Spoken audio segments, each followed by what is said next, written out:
जी हाँ दोस्तों, उल्टा पड़ गया ट्रंप का दांव। रूस, चीन, नॉर्थ कोरिया ईरान को दे रहे परमाणु बम। बहुत स्वागत है आप सभी का। आप देख रहे हैं द राजनीति का विशेष सेगमेंट खबर और विश्लेषण। मैं हूं जब्बार खान। तो क्या डोनाल्ड ट्रंप ने जिस मकसद से ईरान और इजराइल के बीच में कॉन्फ्लिक्ट कराया था, क्या डोनाल्ड ट्रंप को मकसद पूरा हो पाया, या फिर वाकई इस कॉन्फ्लिक्ट के बीच में ईरान का बड़े स्तर पर फायदा होने जा रहा है?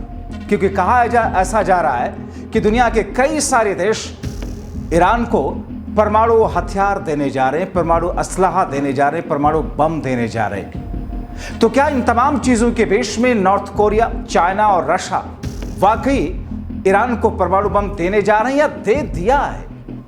क्या है पूरा मामला, विस्तार से आपको बताते हैं दोस्तों। खबर चौंकाने वाली है, खबर चिंता में डालने वाली है डोनाल्ड ट्रंप को और नेतन्याहू को। खबर चिंता में वैसे तो पूरी दुनिया को डालने वाली है, मगर जिस तरीके से इजराइल और ईरान के बीच के कॉन्फ्लिक्ट का प्रभाव पूरी दुनिया पर पड़ा, दुनिया जिस अंदाज में दो खेमों में बंटती हुई नजर आई, मगर जो डोनाल्ड ट्रंप के सामने का खेमा है, जिसमें आप रशिया, चाइना, टर्की, जिसमें आप नॉर्थ कोरिया को देखते हैं, जिस अंदाज में इन्होंने कदम उठाया है, जिस तरीके से इन्होंने अब आगे का बेड़ा संभालने की बात की है, जाहिर तौर पर ईरान की बल्ले बल्ले होनी जा रही है और ईरान को परमाणु बम मिलना तय है दोस्तों, तय। Mark my words. क्यों कह रहा है दोस्तों, इसके पीछे तर्क और तथ्य, मगर उससे पहले आइए आपको जल्दी से 24 जून को इस वक्त क्या कुछ अपडेट है आपको जल्दी से अवगत करा देते हैं। एक तरफ अमेरिका ने दोस्तों भारत और पाकिस्तान के वाले सीज फायर की तरह इजराइल और ईरान के बीच में भी सीज फायर के लिए ट्वीट किया, घोषणा की, मगर इस बीच में कहा यह जा रहा है कि युद्ध विराम हो चुका है। अमेरिकी राष्ट्रपति डोनाल्ड ट्रंप ने देर रात अपने social media platform truth social पर घोषणा की कि इजराइल और ईरान के बीच 12 दिनों से चल रहे सैन्य संघर्ष को समाप्त करने के लिए एक पूर्ण और स्थायी युद्ध विराम पर सहमति बन गई। ये युद्ध विराम 24 जून को सुबह से प्रभावी होने की उम्मीद ये रात में उन्होंने ट्वीट किया। हालांकि दोनों देशों की ओर से अभी तक आधिकारिक पुष्टि नहीं हुई। ट्रंप ने अपने पोस्ट में कहा कि ये युद्ध वर्षों तक चल सकता है और पूरे मध्य पूर्व को तबाह कर सकता था, लेकिन ऐसा नहीं हुआ। मैं इजराइल और ईरान दोनों को उनकी सहन शक्ति, साहस और बुद्धिमत्ता के लिए बधाई देता हूं। उन्होंने इसे 12 दिवसीय युद्ध करार दिया और कहा कि युद्ध विराम चरणबद्ध तरीके से लागू होगा, जिसमें दोनों पक्ष मौजूदा मिशनों को पूरा करने के बाद शांति बनाए रखेंगे। व्हाइट हाउस के वरिष्ठ अधिकारी बताते हैं कि ट्रंप ने इजरायली प्रधानमंत्री बेंजामिन नेतन्याहू के साथ में फोन कॉल के जरिए इस समझौते को अंतिम रूप दिया। इजराइल ने शर्त रखी थी कि ईरान आगे कोई हमला नहीं करेगा। वहीं कतर के अमीर शेख तमीम बिन अहमद अल थानी और प्रधानमंत्री शेख मोहम्मद बिन अब्दुर्रहमान अल थानी ने ईरान के साथ में बातचीत की महत्वपूर्ण भूमिका निभाई।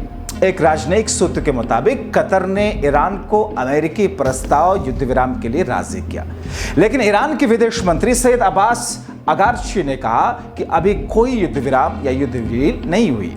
उन्होंने एक्स पर लिखा, जैसा कि ईरान ने बार बार स्पष्ट किया है, इजराइल ने ईरान पर युद्ध शुरू किया, न कि इसके विपरीत। अभी तक किसी भी युद्ध विराम या सैन्य अभियानों की समाप्ति पर कोई समझौता हुआ। हालांकि बशर्ते इजरायली शासन ईरानी लोगों के खिलाफ अपने अवैध आक्रमण को तेहरान समय के अनुसार सुबह 4 बजे से पहले बंद कर दें, हमारा इसके बाद अपनी प्रतिक्रिया जारी रखने का कोई इरादा नहीं है। हमारे सैन्य अभियानों की समाप्ति पर अंतिम निर्णय बाद में लिया जाएगा।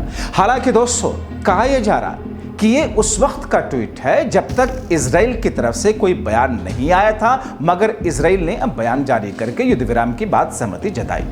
ट्रंप की घोषणा के बाद में ईरान के supreme leader Ayatollah Ali Khamenei ने अंग्रेजी और हिंदी में ट्वीट किया, जिसका मतलब है एक ही है, लेकिन फारसी में उनका ट्वीट अलग है।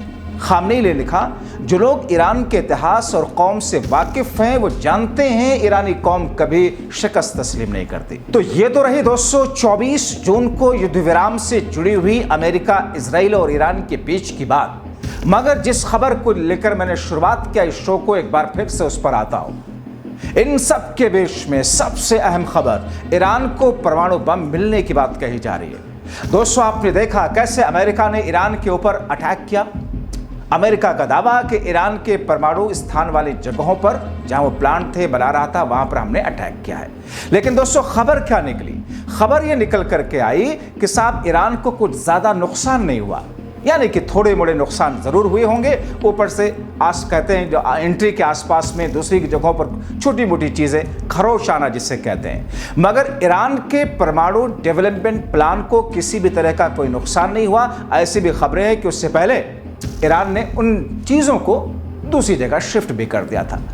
मगर दोस्तों, अब जबकि अमेरिका ने खुल करके अटैक कर दिया, यह कहा जा रहा है कि ईरान को मौका दे दिया, ईरान के साथ साथ उसके जो मित्र देश हैं उनको मौका दे दिया। क्योंकि दोस्तों, बात सिर्फ ईरान के परमाणु संपन्न देश होने की नहीं है, परमाणु संपन्न देश तो इजराइल भी है।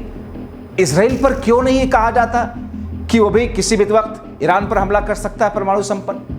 अगर ईरान परमाणु संपन्न देश बनने की बात को लेकर आगे बढ़ता रहा है, तो फिर ये क्यों कहा जाता है कि ईरान ये बार बार ये कहता है कि यहूदियों को जीने का हक नहीं, तो क्या मतलब इसका वो मार देगा? तो हिपोक्रेसी की इस दुनिया में जाहिर तौर पर इजराइल के पास में 9 से 10 देशों के पास में परमाणु हथियार है। ऐसे में ईरान के परमाणु हथियार को अब जो कहीं एक झिझक या फिर कहें कि पर्दे के पीछे से उसे बनाने की कोशिश चल रही थी, डंके की चोट पर उसे आगे बढ़ा रहा। तो दोस्तों, रूस के पूर्व राष्ट्रपति और मौजूदा वक्त के यूनाइटेड सिक्योरिटी काउंसिल के उपाध्यक्ष ने कहा कि ईरान को लेकर के परमाणु संपन्न शक्ति बनने से कोई नहीं रोक सकता, ईरान परमाणु संपन्न शक्ति बनेगा। अब ऐसी स्थिति में कहा ऐसा भी जा रहा है कि दोस्तों, ईरान को चाइना, रूस और नॉर्थ कोरिया इन्होंने परमाणु बम दे भी दिए हैं दोस्तों। क्योंकि बात वैश्विक स्तर पर है, बात एक खेमा नॉर्थ कोरिया, चीन, रशिया, टर्की, इन सब चीजों को लेकर के है, तो दूसरी तरफ अमेरिका और अमेरिका के सहयोगी देशों के हैं। और इस बीच में तमाम चीजों के कैलकुलेशन के बाद में अब यह कहा जा रहा है कि ईरान परमाणु संपन्न देश बनने की कगार पर है, क्योंकि उसके पास में टेक्नोलॉजी है, उसके पास में यूरेनियम एनरिचमेंट जितना उसने कर लिया बहुत नजदीक है बनाने के। और ऐसे में उसको रातों रात इन तीनों देशों ने, कई सारे लोग तो यहां तक कहते हैं कि चीन, रशिया, रूस और नॉर्थ कोरिया ने ईरान को तो परमाणु बम दे भी दिया है। जाहिर तौर पर एक ऐसी स्थिति है ईरान को लेकर के जिसे अब दुनिया हल्के में लेने की गलती कभी नहीं करेगी दोस्तों। तो कहा यह जा रहा है कि इन तीनों देशों ने ईरान को परमाणु बम दे दिया है, नहीं दिया है तो आने वाले दिनों में वो इस अंदाज में देने जा रहे। मगर बात जहां तक ट्रंप द्वारा कराए गए सीजफायर की है, तो ईरान खुल करके इसकी पुष्टि नहीं करता, मगर ईरानी अधिकारी ने युद्ध विराम पर सहमति पुष्टि की। लेकिन ईरान के संयुक्त राष्ट्र मिशन और इजरायली दूतावास ने इस पर कोई टिप्पणी नहीं की। ईरान की ओर से फॉक्स न्यूज एजेंसी ने एक अज्ञात स्रोत के हवाले से ट्रंप की घोषणा को पूरी तरीके से झूठा बताया। कहा ईरान जल्द ही ऑपरेशनल जवाब देगा। कहा जा रहा है कि अमेरिका के उपराष्ट्रपति जेडी वेंस, विदेश मंत्री मार्को रूबियो और विशेष दूत स्टीव विटकॉफ ने ईरान के साथ में प्रत्यक्ष और अप्रत्यक्ष चैनलों के माध्यम से बातचीत की है। व्हाइट हाउस ने दावा किया कि अमेरिकी हमलों ने ईरान की परमाणु क्षमता को नष्ट कर दिया, जिससे यह समझौता संभव हो सका, जबकि ऐसा है नहीं दोस्तों। यह दावा अमेरिका का है। इस बीच में आपको एक और ताज़ा अपडेट करते चले कि ईरान ने सीजफायर से पहले अब खबरें आई हैं इस वक्त जब मैं आपके सामने हूं कि सीजफायर की घोषणा हो चुकी है। सीजफायर पर सहमति भी दोनों देशों ने जता दिया। पहले 24 जून तड़के सनराइज इजराइल के शहरों पर कई मिसाइल गिराई गई। इजरायली सेना ने कहा कि वो कुछ ही समय पहले ईरान द्वारा छोड़े गए मिसाइलों को रोकने की कोशिश कर रहे हैं। हालांकि हमले का सटीक समय नहीं बताया गया। आईडीएफ ने टेलीग्राम पर लिखा, कुछ ही समय पहले इजराइल के कई इलाकों में सायरन बजे, ईरान ने दागी मिसाइलों की पहचान हो गई, हम रोकने की कोशिश कर रहे हैं। आपको बताएं कि इन हमलों में इजराइल में 5 लोग मारे गए, काफ़ी लोग जख्मी हुए। इजराइल और ईरान के बीच आप देख रहे हैं 13 जून से किस तरीके से इजराइल के हमले के बाद में पूरा संघर्ष शुरू हुआ था और अब युद्ध विराम पर बात आ गई। लेकिन इस बीच में सबसे बड़ी खबर ईरान के परमाणु संपन्न होने की, जिसको लेकर के रशिया, चाइना और नॉर्थ कोरिया सपोर्ट करते हुए दिख रहे हैं। और ऐसा भी कहा जा रहा है कि वो लोग परमाणु बम देंगे भी। आगे इंतजार करना होगा कि नया अपडेट क्या आता है। आप क्या सोचते हैं? अपनी राय कमेंट बॉक्स में जरूर लिखें। अभी के लिए इतना ही, बहुत शुक्रिया।